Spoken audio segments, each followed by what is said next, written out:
Welcome to Geoffrey Verity Schofield YouTube channel. His information not bad, it is good, but he is weak like little bitch. Russian woman stronger than him, Russian child stronger than him. Now I press his squat. Look, watch me do it. I'm gonna do it. Hup.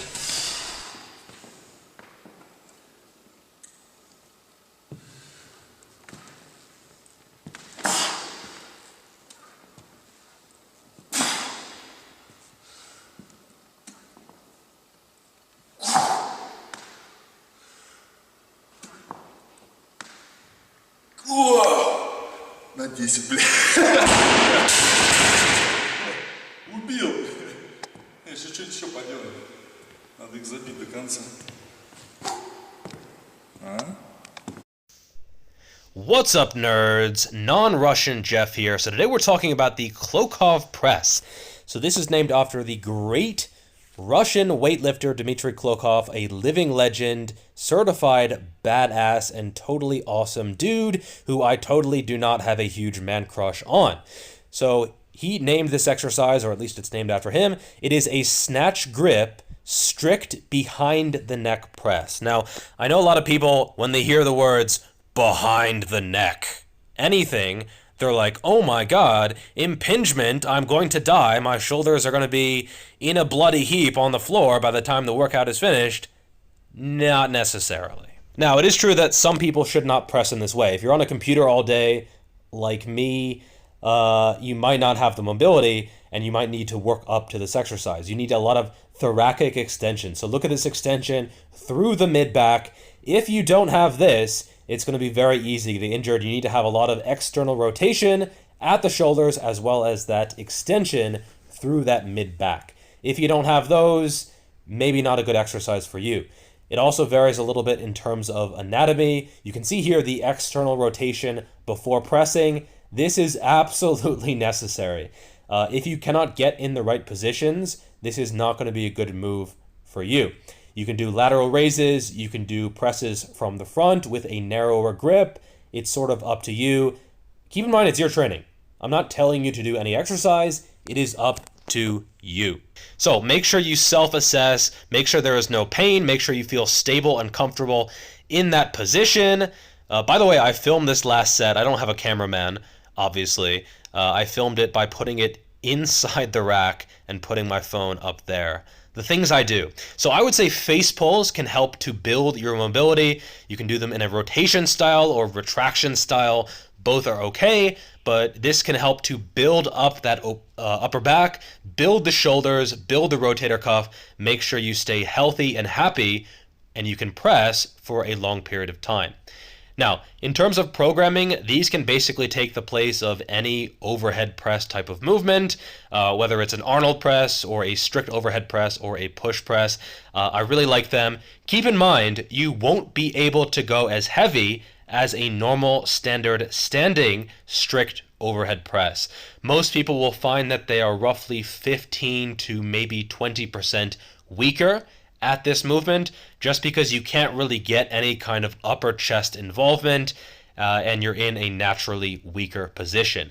However, I found that it is just as good, if not better, for overall shoulder development. Plus, it's very safe and effective. If you fail a rep, usually it just goes up slightly and then goes back down because the hardest part of the range of motion is at the bottom. Make sure not to drop it on your head. That's a professional tip right there. That could actually result in a lack of gains due to being in a coma. Don't do that. In terms of rep range, I like the 3 to 6 rep range most of the time. Sometimes I go higher, sometimes a lot higher, but most of the time it's not super high reps.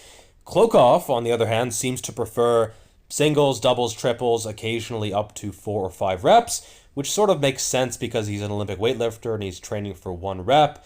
But as you can see here, he is brutally strong. This looks like 130 kilos here, which, that's just embarrassing, honestly.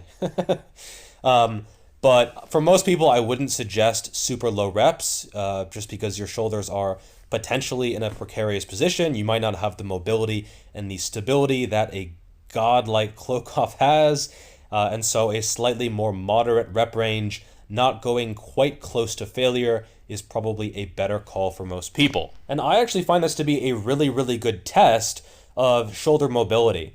If you can press comfortably in this position, you know that your upper back is healthy, your shoulders are healthy. If you can't, it doesn't mean the movement is bad.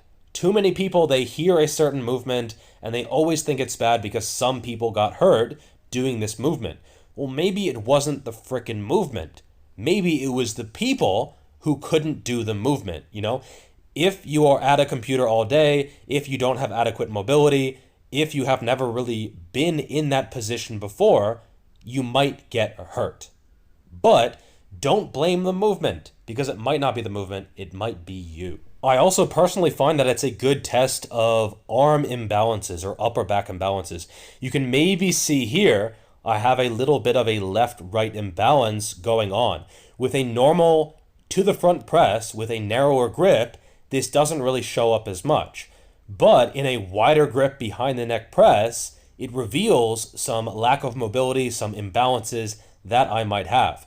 Again, this doesn't mean that it's a bad movement. It means that it's exposing some weaknesses that I can work on, which I think is a good thing. And that's even the case with Klokov himself. You can see here sometimes he's twisting when he completes a movement.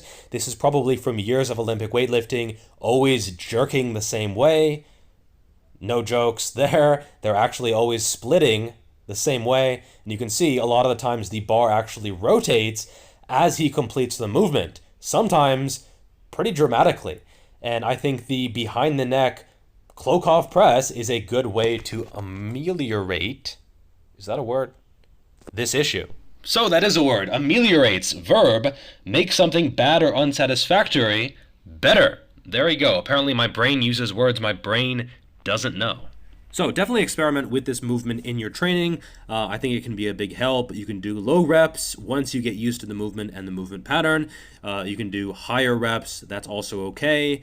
Sometimes I do them in a constant tension style, not necessarily for constant tension, but just because I feel the bottom and mid-bottom part of the range of motion better than the top. The top seems to be a lot of triceps, and so I think sort of keeping the tension in that bottom part of the range of motion can be effective for shoulder, especially front delt growth for some people, but also probably not for everyone. So anyway, give this movement a shot. Let me know what you think, and enjoy your new delt gains.